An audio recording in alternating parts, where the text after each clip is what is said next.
I'm just going to say it. We're all psychic. We all have intuitive abilities. And for those raised in a normative Western tradition, you haven't lived in a culture that has acknowledged that all that much. It used to. There was a place for divination and magic in ancient Greece, for instance, replete with amulets, potions, spells, curses, and prophecies and seers. Just ask these guys, Laocoön and His Sons. This isn't your typical family photo.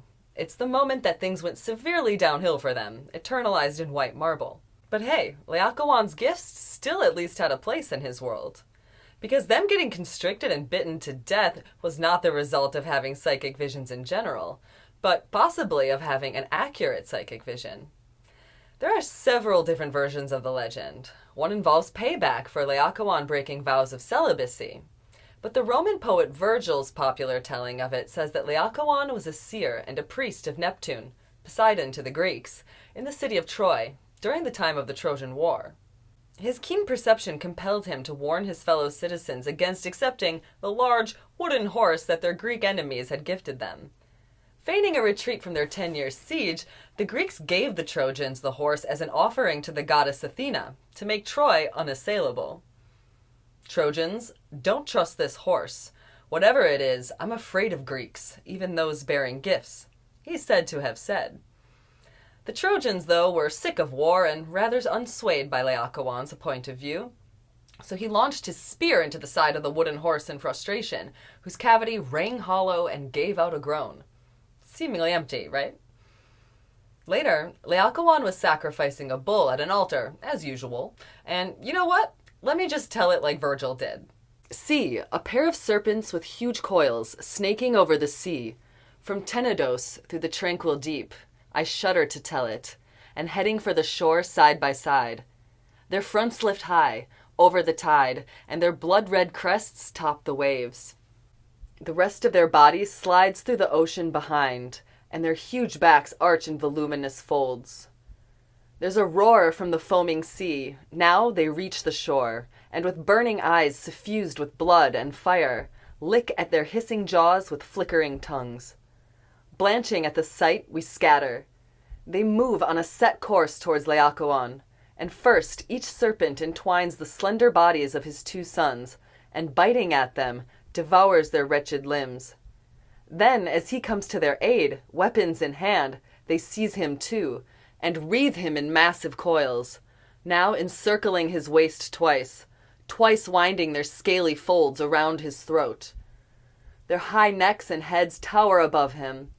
He strains to burst the knots with his hands, his sacred headband drenched in blood and dark venom, while he sends terrible shouts up to the heavens, like the bellowing of a bull that has fled wounded, from the altar, shaking the useless axe from its neck. But the serpent pair escape, slithering away to the high temple, and seek the stronghold of fierce Pallas, to hide there, under the goddess's feet, and the circle of her shield. Ouch. To me it sounds like a case of getting punished for being right. And it seems that Athena, aka Pallas Athena, apparently rooted for the Greeks, and used sea serpents, pertaining to Laocoön's very own watery god, to teach him and his kin a fatal lesson. Then Troy got destroyed. Some renditions tell of Laocoön living on with survivor's guilt, or of his elder son escaping. But there's some super generational trauma for you. It's the type of shock that can travel down much of Western cultural inheritance, in fact. How much prophecying have we accepted since the classical world?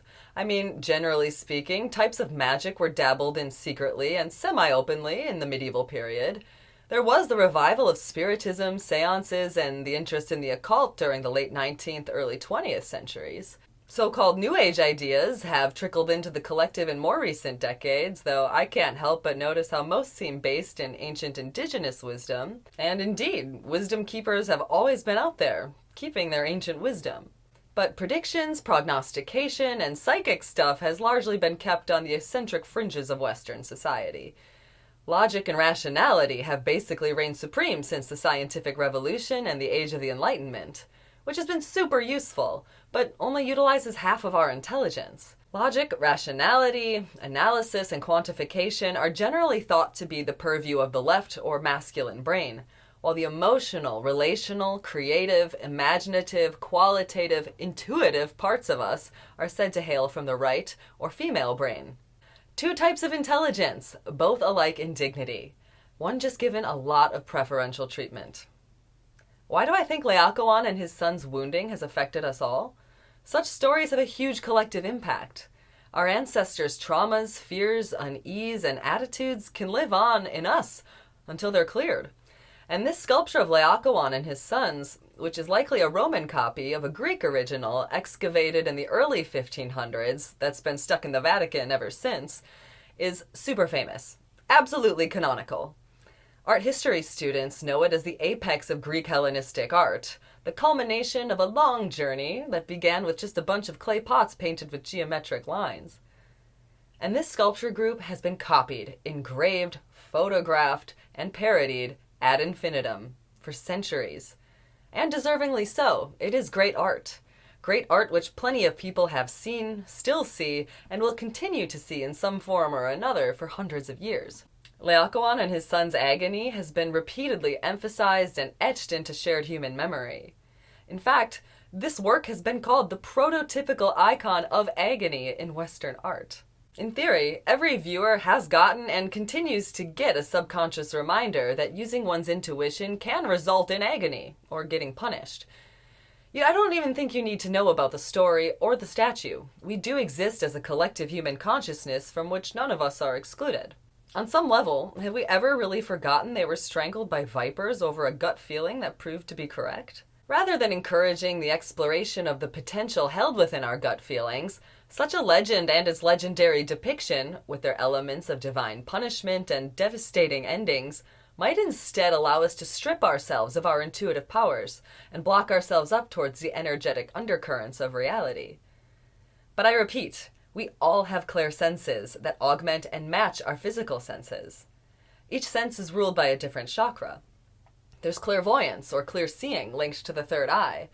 Clairsentience, or clear feeling, correlates to the heart. Claircognizance, or clear knowing, relates to the crown.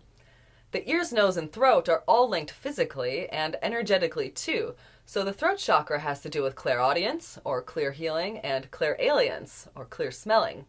The throat is also the seat of our silent telepathic communication, which we are all capable of. Some of these senses may just exist more naturally in some people, or be easier to develop in some people than others. But it is everyone's birthright to believe in and utilize all of them. And you probably already have a knack for one or two of them, even if you've never consciously realized it before. So today we're going to deal with the aftermath of Laocoön's mythic ordeal, and the ordeals of all the men and women who have suffered for using their intuition in one way or another. We're going to unbind and heal our own seer's wounds, and help our natural gifts express themselves as well. And we're going to use the help of the serpent consciousness to do it. Perhaps that sounds counterintuitive, since I've been talking about snakes getting immortalized as vicious agents of death. They've been villainized for centuries, which in the West I think has a lot to do with a famous story about an apple tree, a garden, and humanity's eternal shame. But in truth, snakes are agents of transformation. They're living embodiments of Earth's life force energy, which is in constant evolution.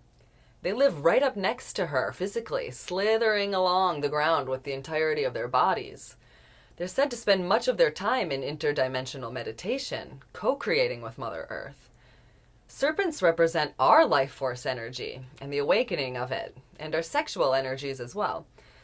And this kundalini energy is said to move up the spine like a coiled serpent, penetrating and activating each chakra until it reaches the crown and expands out of it, allowing for deeper universal awareness. And when we have a relationship with the universe based in oneness, the only thing a snake will kill off in us is the stagnant parts of our consciousness that are afraid of moving forward. That's another thing about most snakes. They don't really move backwards. They'll maneuver themselves around in a different direction, but won't simply throw it in reverse. It's thought that going backwards can be uncomfortable or damage their scales, and it expends a lot of energy since one-directional friction helps them propel themselves along while undulating from side to side. This is starting to sound like a topic for a whole other video, which I'd like to do because I haven't even tapped into the symbol that is the caduceus and its roots in the ancient healing arts. And it's starting to sound like a zoology lecture too, which I am not qualified to give. For now, I'll say serpents can help us push through and perceive beyond our internal blocks, allowing us to shed skin that's too tight and to transform into our mightiest selves. Fear of snakes is fear of our own power. Perhaps all that culturally ingrained snake fear out there suddenly makes a bit more sense in a culture in which power has largely been a top-down matter. We'll work with the serpents energetically to reclaim our own powers of intuition and to contribute to a culture in which all can be empowered by the open use of these innate strengths. Oh, and I was guided to bring a rain stick into this, so there'll be some bonus sound healing going on, and I guess it is a rather slithery sound. Shall we? Start by taking a few moments to center yourself. Breathing, grounding, quieting your mind, opening and expanding all of your chakras. As stillness envelops you, ask the Serpent Consciousness to connect with you and to support you in healing any psychic suffering you carry, and to develop your own psychic abilities. Noticing any shifts in your energy field as you do so, and setting any personal intentions you have for this healing. First, envision the sculpture of Laocoön and His Sons, or at least look at it here on your screen for a moment. And imagine it bursting into vivid purple flames that burn up from the base of it, all the way to the top. The violet ray carries the power of transformation and transmutation in all time and space, and it is most potent in its flame form. Allow this purple flame to burn away any lower or limiting influences that have become embedded into the work since its creation. Any programming of retribution or torture linked to the psychic senses, any energies of shock, fear, or revulsion, or impossibility, and so on, projected onto it by others who have ever viewed it in any form. See what comes up for you. And notice how the violet flame blazes through its aura and the very stone it's carved from. It clears the consciousness of the stone itself. And purple-black smoke is curling upwards from it, and beautiful violet-purple sparks are showering down upon it. Then, the violet flame starts to form lines and crisscross outwards, moving out in all directions, far and away, working through and eviscerating density held within the entire human collective consciousness grid.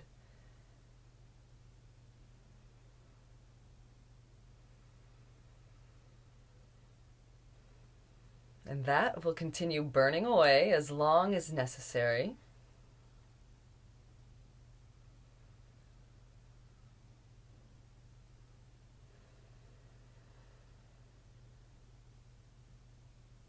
Now, take a moment to ask an etheric serpent guide to come forward from the violet flame and help unbind and heal any psychic wounds your soul is carrying.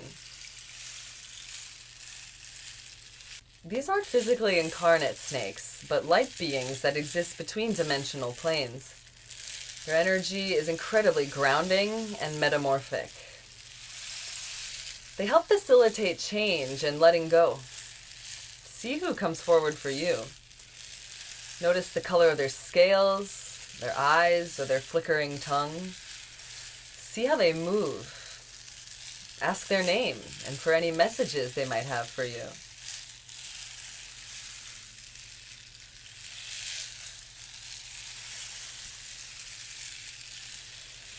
If you're unsure, you can use the image of a large, shining white king cobra. Cobras are the master snakes. The hood around their head and crown represents expanded consciousness. Whoever it is, see them coming towards you, and allow your etheric serpent guide to enter your energetic matrix and begin to move upwards along your spine, along your 7 main chakras, clearing your central column of light.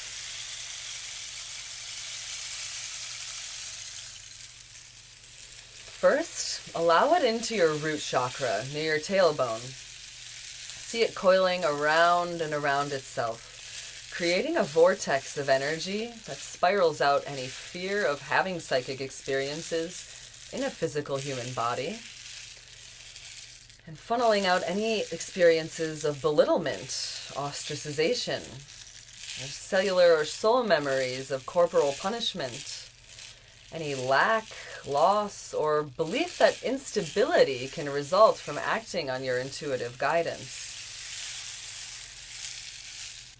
Along with any fear of non-physicality itself. It all spins away from your energetic center of survival, calming and grounding you.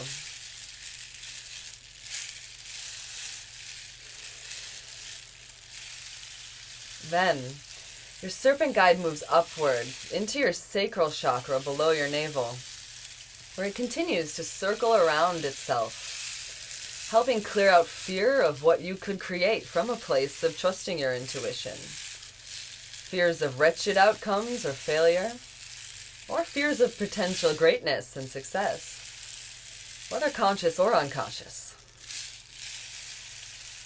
And you notice a sense of fertility and possibility awakening in this area.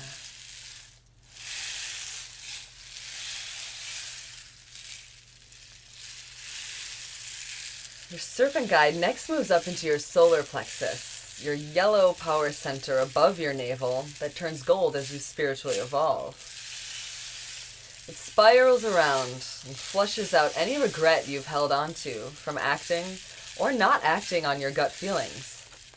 Any self-chastisement for perceiving things others typically do not. For feeling different than other people. Any belief that it is others, not you, who have psychic gifts. It spins and pushes out feelings of being too small, too unknowing. And any attachment to the belief that it is impossible for humans to have such capabilities, or that such forms of perception are wrong or evil. Feel empowered. Let yourself swell with pride over your potential to sense more than ever before. Your aura literally getting bigger as you fill up with confidence.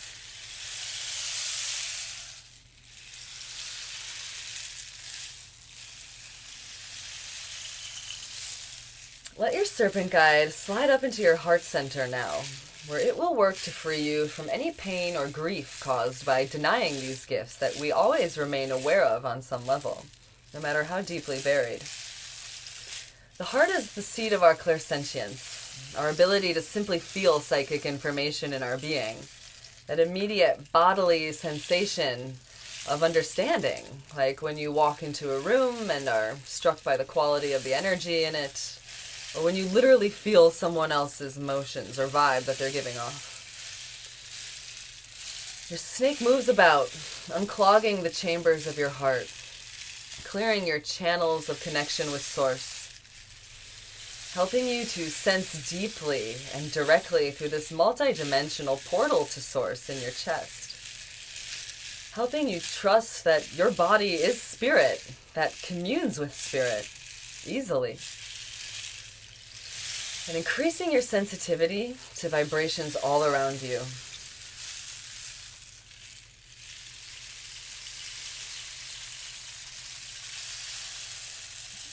And your serpent guide carries on upwards into your throat, forcing its way through any stuffy or dense energy, breaking up any actual energetic gags or chokeholds projected onto you by others trying to silence you on any plane of being, breaking up blocks created by you to silence yourself. These could be formed by power struggles with others, or could be blocks of regret, formed during times you wish you hadn't spoken up about your intuitive perceptions in this life or in other lives. Or they could be made up of repressed hesitation to speak up about such things at all, or hesitation to feel credible living as an intuitive person.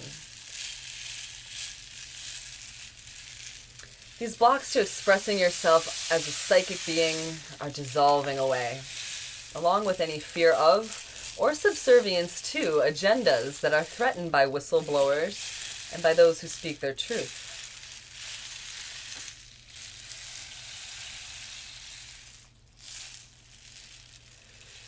throat relates to telepathy, or wordless energetic communication too. And so your serpent guide widens this channel, creating more space for flow. Undoing any disbelief in this ability. Invigorating your own ability to articulate yourself and to hear others in terms of pure frequency. And strengthening your communication with animals, plants, trees, crystals, stones, shells, with all of nature.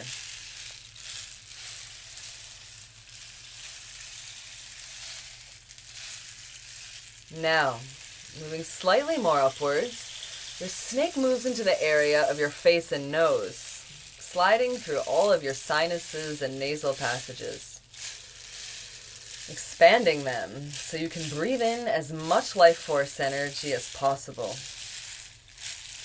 dragging away thick, sticky energies and debris like mucus, plugging up your clairalience or your sense of clear smelling, allowing you to receive olfactory messages from spirit. Take a couple of deep breaths here through your nose if you can.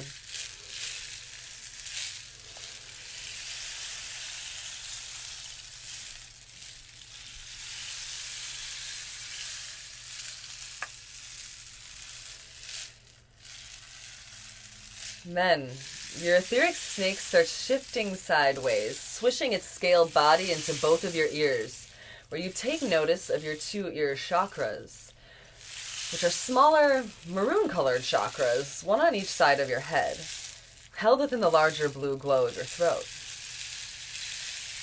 These chakras oversee your psychic hearing, or clairaudience. They'll appear dense and brownish if plugged up, or you'll feel a sense of congestion in your ear canals.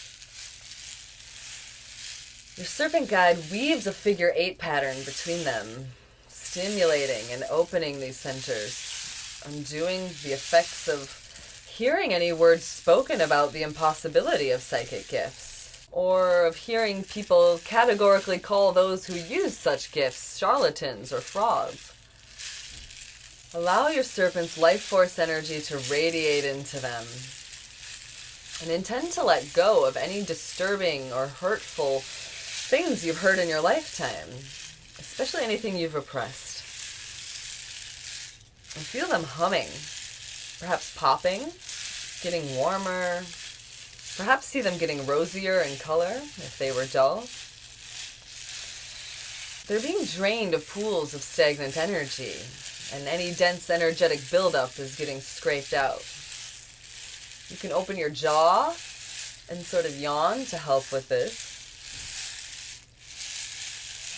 And your ear chakras are being tuned, almost like a radio, to be able to receive messages on bandwidths previously inaccessible to you.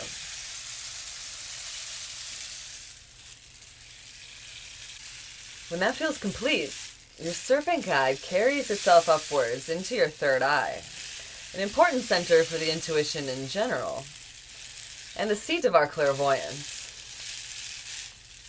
Allow the snake to show you your third eye in the form of an actual eyeball with eyelids. Is it open or closed, or kind of squinty? It could be crusty or even sewn shut. If open, does it have a certain expression? Is it clear or tired and bloodshot? What color is its iris? Your guide will do what needs to be done here, slithering through, removing gunk and accretions that have hampered your clear seeing and intuition in this or other lifetimes. It will bite away any stitching put in place by you or others to shut down your third eye, whether caused by traumas or by being controlled energetically. Any torment held onto your soul for using these gifts in this or other lifetimes sheds away like tears, helping you slip out of any personas you've chosen to inhabit, washing away familial or collective stories involving witch trials, witch hunts, or the Inquisition, of shamans or medicine men and women being killed or forced into exile, actually flooding love to those on either side of such issues, victims and perpetrators. All are one. If any visions or flashbacks arise in your mind's eye, know that they're just being processed and that you are safe in this transformative space. And feel the release of the fear, anger, sadness, doubt, injustice, martyrdom, any constraints or limitations stored here in your third eye that keep you from fully opening it and seeing with your mind's eye. Seeing the energetic world and seeing into other realms and dimensions overlaying that which our physical eyes can perceive.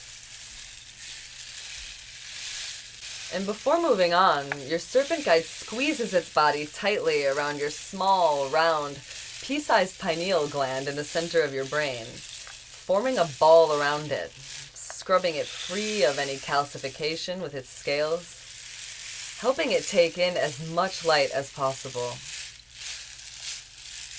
and imbuing it with symbols of protection. Your ability to see in your mind's eye is being enhanced, as well as your ability to pay attention to your imagination and daydreams, which are not just nonsense, but ways we receive, interpret, and concretize spiritual guidance.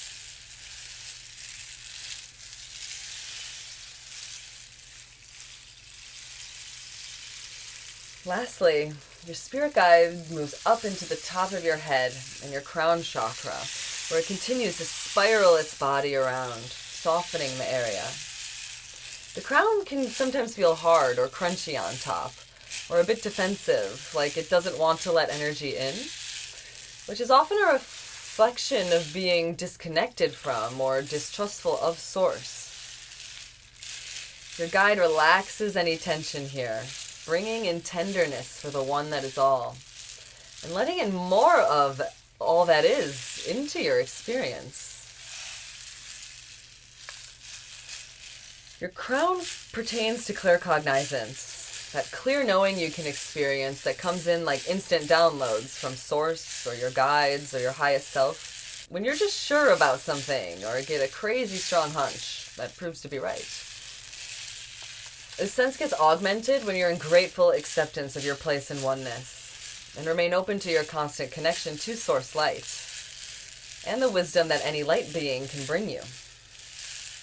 Feel as your serpent pushes upwards through your crown, clearing any haziness within this chakra as it does so, and flowing its transformative energies out through your aura, eliminating patterns of doubt or hostility towards yourself or spirit that have been circuiting here, allowing in more of those instant downloads, more instances of that inner knowing to fill your daily life.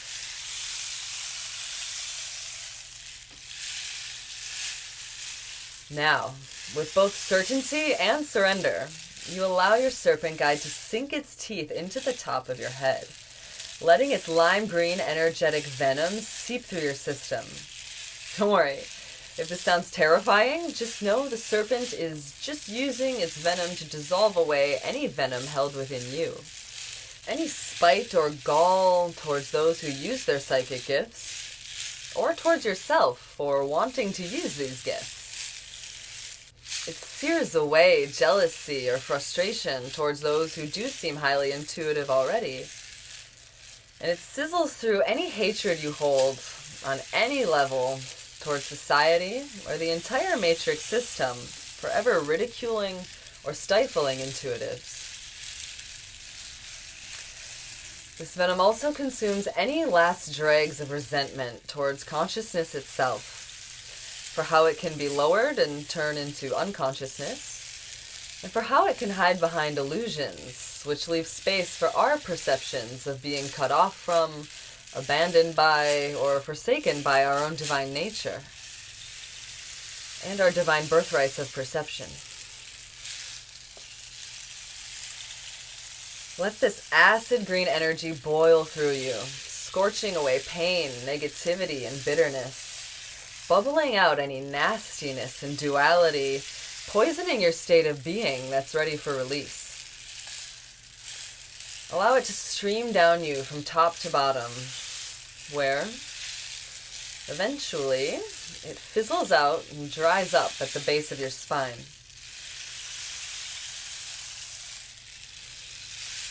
And you feel the energy beginning to gently dissipate as your serpent guide reorients itself and starts to move back downwards, down through your crown, third eye, throat, heart, solar plexus, sacral, and root chakras, leaving your central column of light awash in rainbow light behind it. And you allow your awareness to trail down with it, through your legs and out of your feet, into the earth, grounding you, going down to the soil, the clay, the rocks, the crystals, the inner lakes and aquifers, the magma, the energetic grids, into the core center of the earth. Feel wonderfully connected to the planet and to your serpent guide, who you can call upon whenever you like. Know that you can bring all of your psychic potential to this life and this physical body and this incarnation. Know you can utilize your many kinds of intelligence. Sense the magic, wisdom, and experiences truly available to you on this earth plane. And simply breathe, anchoring yourself in this solid yet vastly aware space for a few moments.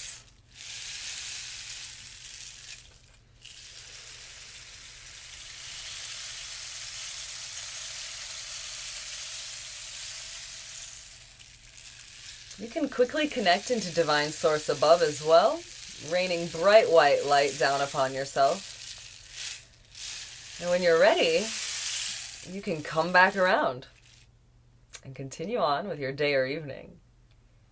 You can also intend to receive all the support available to you through your psychic senses and to manifest opportunities to hone them.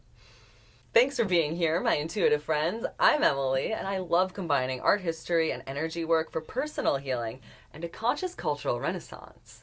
Thanks for sticking with me too, because this video definitely took some time to finish up, but I will see you again soon.